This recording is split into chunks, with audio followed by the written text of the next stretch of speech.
Hey guys, I am MG, and today I'll be ranking 16 random shark films, because why not, right? Plus, this summer is probably the only time I have for this. But let's not worry about that, and start ranking right now. Cruel Jaws is possibly the worst film I have ever seen in my entire life. It's a completely lifeless and dull film that uses legacy footage from other shark films into ways that don't make a lot of sense. Like, a guy gets eaten while he's in a boat with Jaws 2 legacy footage where the shark can't go that high. And there's way more of this than it should be. This footage is only used whenever there's a shark, and I get it. This was a very low budget film, so I understand why everything in this film looks like dog script. But like I said, the use of it makes no sense compared to the rest of the film, with too many quick cuts which ruin the editing, and awful pacing between every single scene, which either ends too fast or ends unexpectedly.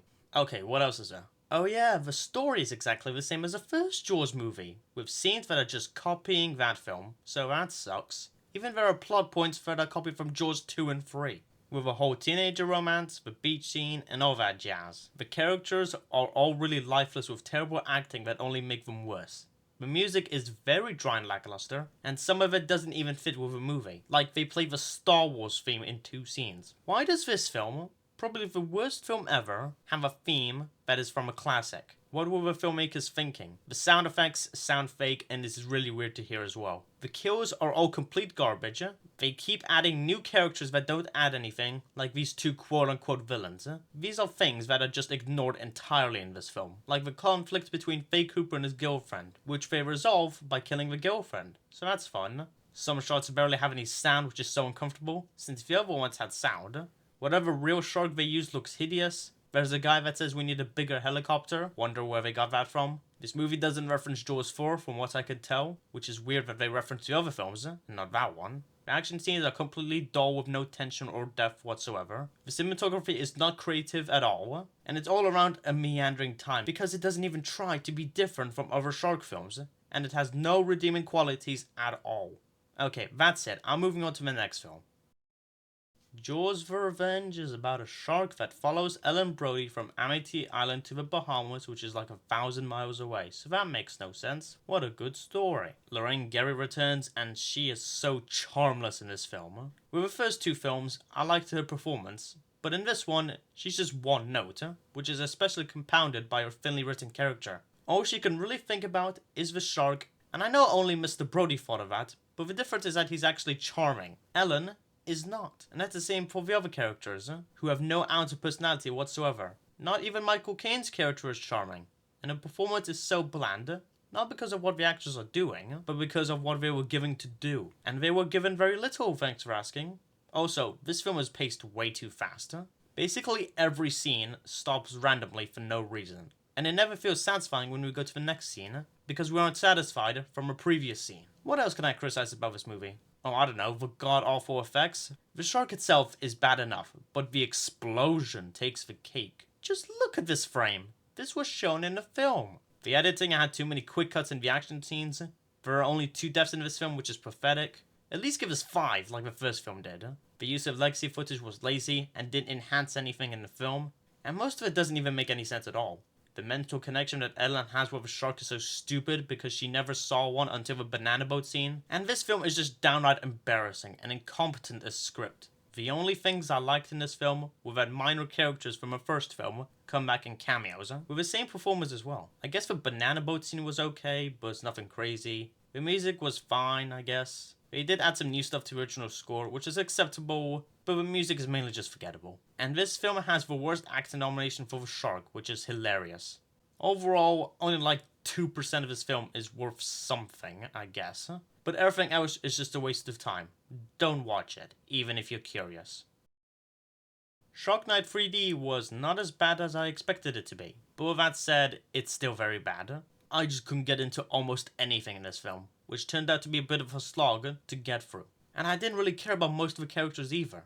The only ones that have some sort of value is Malik, since he did try to save his friends, and his conflict with a shark wasn't well fleshed out, but at least it was there. And Dennis, who I thought was somewhat threatening, even though his motivation wasn't explained all that well. And the acting was actually okay, so there's that, I guess. With that said, yeah, I don't really know what else to say. The visual effects for the sharks are kind of terrible. Most of the action scenes aren't amusing, outside of Nick getting Malik's armor. That was decent enough, I suppose. The kills are nothing interesting, outside of the first one, I guess, which was alright, despite being a ripoff of Jaws. The cinematography was actually pretty good, with some nice looking drone shots and angles. And I don't know, this film was really boring for like 90% of the runtime, outside of one action scene and the rip-off death scene, which aren't even that great as well. Let's talk about the next film now. Deep Blue Sea 2 is the direct-to-DVD sequel to the original, and I wasn't really missing anything, since this was a complete rehash of the first film. Most of the characters are pretty boring, with weak performances that just didn't work for me. Outside of Daniel Savory and Michael Beach, who were solid, but yeah, this film just didn't do anything new or interesting. But it's not the worst. The effects were pretty good, with the sharks and explosions. The death scenes were well executed. The production design is inferior to the original, but even then, it was still fine. I liked the opening scene, but it's nothing groundbreaking. And that's about it. Overall, this film isn't the worst, and it has some value, but it was mainly boring and forgettable, so I would skip this if I were you. Moving on. Jaws 3D is not the worst. Yes, the visual effects look awful and haven't aged well at all, and the characters are all bland and uninteresting, with very little personality. And the film has occasional problems with focus and lighting, which is strange, since Joe Elves was the second unit director of the second film, and he didn't do anything wrong there. But why is this film not the worst, you may ask? Well, the shark attack scenes were kind of fun. The rest of the movie is unengaging and uninspired, that is tedious to get through, but the shark scenes were somewhat amusing. It's not good necessarily, but at least I was entertained by it. And the acting was actually alright. Not as good as the actions from the previous movies, but still not bad. Also, the score by Alan Taylor was really good, especially in the climax with it being nice to hear. I definitely understand your hate for this film, but to my opinion, it's not that bad, and I had some enjoyment with it in some scenes. I would still say don't watch it though, but if I had to pick between this and Revenge, I would pick this one, because at least it's not the most boring thing ever. Moving on. Frenzy is not bad. Now yes, the effects are definitely horrible, with not only the sharks looking fake, but the plane as well. This movie also kind of drags throughout most of the runtime, with the characters not doing much to further progress the survival. I mean, they're still doing things to survive, but I don't know, it just feels quite slow to go further in the story, and most of the characters kind of stink. Kahila is unlikable, Paige is uninteresting, and Evan and Seb are just boring. And the characters get into problems through technical issues, which I don't like at all, and they can make stupid decisions sometimes. Like, why aren't either of these two characters going back to the raft? That's just stupid. But despite these issues, some moments of this film is actually okay, or even good. Like, the climax had some tension in it, which was intriguing, and the character moments between Paige and Lindsay were fine. Not amazing, but at least I was entertained to a certain extent. And in general, I really liked Lindsay as a main protagonist. Not the best, as we'll see later in this video, but she was still solid, with a good performance from Aubrey Reynolds. In fact, the acting in general was kind of alright. And looks like the performances knew what they were doing. And I also liked this movie's use of flashbacks as well. It was a bit pointless, and not all of it makes sense, but the concept itself was cool, so I'll allow it. So I was expecting much worse from this film, but it was kind of okay, and I wouldn't mind seeing it again. But there are better shark films out there, so why not watch them instead? 47 Meters Down Uncaged is mediocre. The characters are all really boring, but the acting was fine. The music is lackluster. The cinematography was pretty good, outside of the water going into the camera's face. That wasn't the best looking shot. The action scenes were solid, with my favorite being the climax, which was intriguing and definitely the best part of this movie, but it's nothing groundbreaking. This film's pacing was also really well done, so I like that. The editing had some weird cuts here and there, but it was still decent, and I did like how the red light scene was edited. That was creative.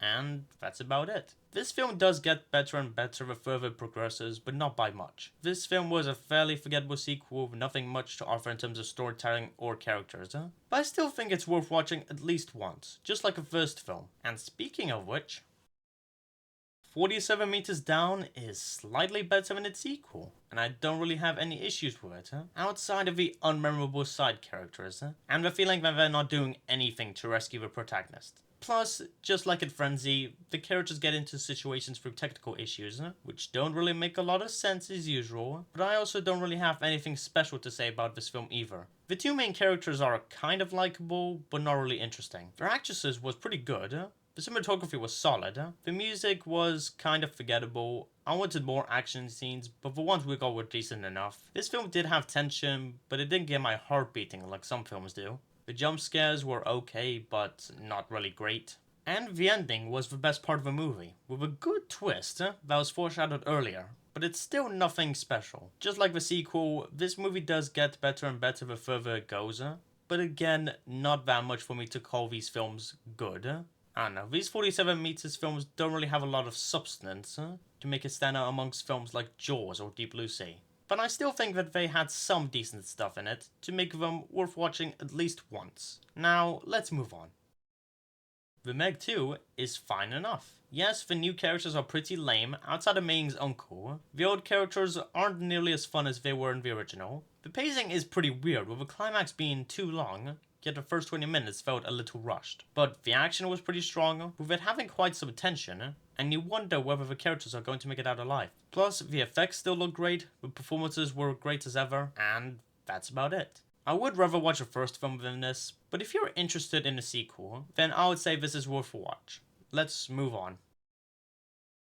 Jaws 2 is not a rehash in my opinion. Yes, it has the same story, the shark attacks the island and Brody tries to stop it, which is predictable that he will win. But this film also introduces new things as well, like the teenagers, new action set pieces, while also retaining the original film's elements, like the Brodies or the mayor not believing Brody. And I think that these old and new things balance out and make this a different enough film from the original. With that said, not all of its elements worked for me. The Brody stuff is not nearly as fun as it was in the original, and the writing for the old characters is weaker, but I was still mildly entertained seeing Brody all over the place, and his conversations with Ellen and the mayor were decent enough, with the old actors being just as good as they were in the first film. So the Brody stuff was solid, and the new action set pieces were pretty exciting, with my favorite being the water skiing scene. I mean, a boat blew up, so that automatically makes it cool. The special effects were well made, like before, and has still aged pretty well, and the new score by John Williams was really good, with it having the same tone as the first,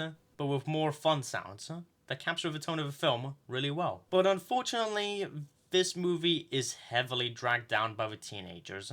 They are so forgettable. I don't care about any of them. Their scenes are really tedious whenever it's not action, and some of them are even the worst characters in the entire Jaws series.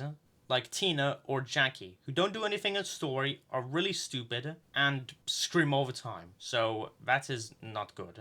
Plus, these teenagers take up like half of a movie as well, so that's not really nice. Overall, this movie is okay, and I got some enjoyment out of it.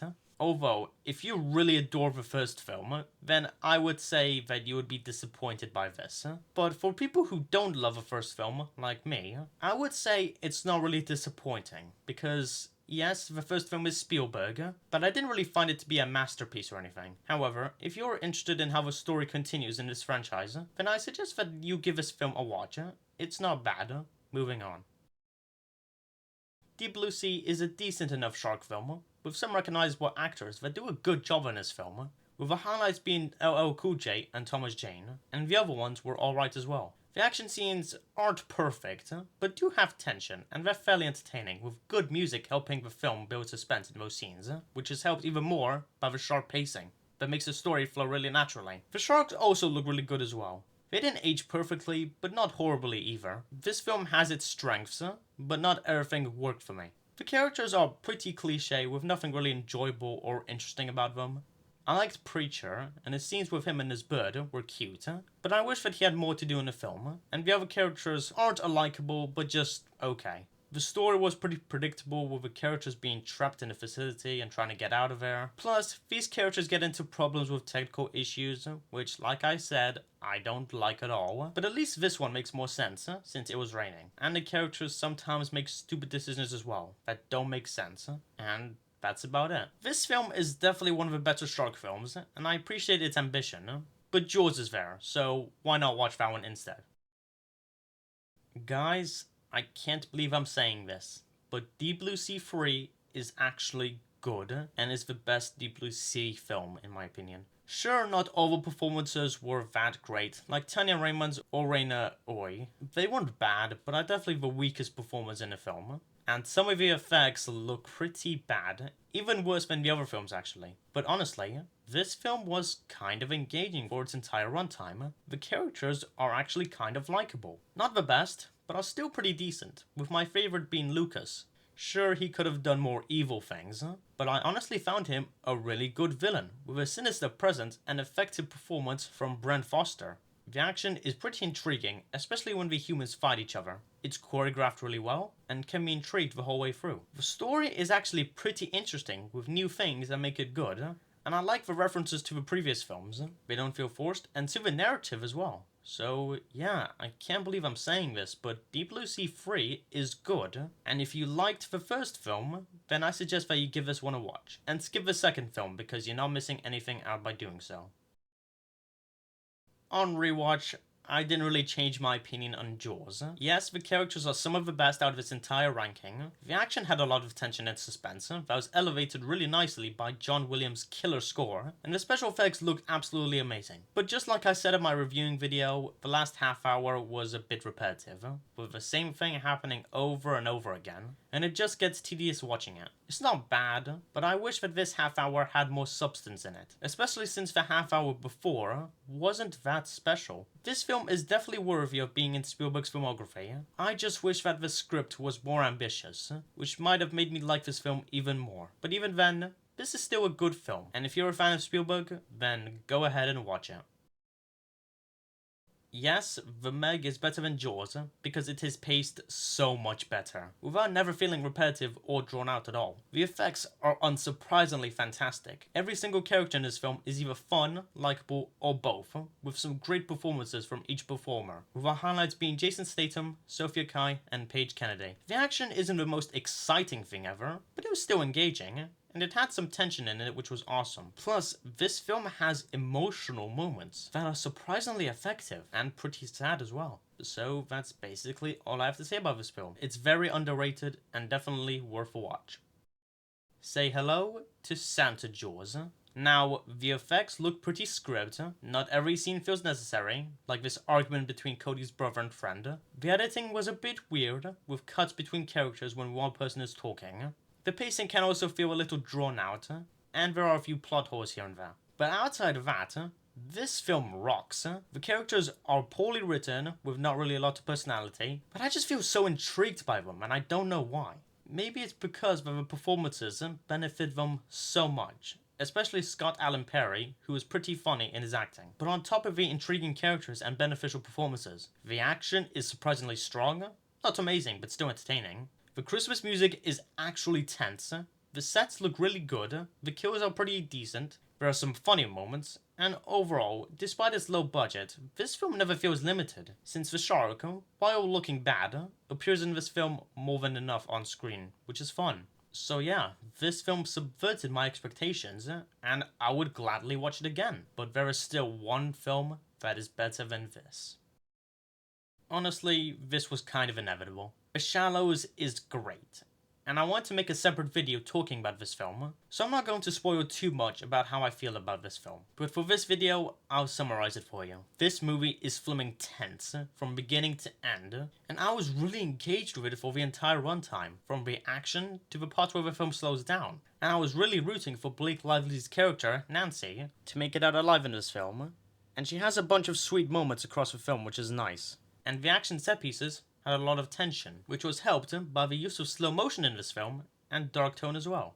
It does have some problems that I won't spoil now, but even then, this film is great and definitely worth a watch. Expect a review on it later this year. So, that was the ranking. And overall, I had a pretty good time with this video. Sure, maybe 16 films are too much, but I nonetheless enjoyed it, and I'm so glad I did it. Well, goodbye everyone, and thank you for watching. Bye.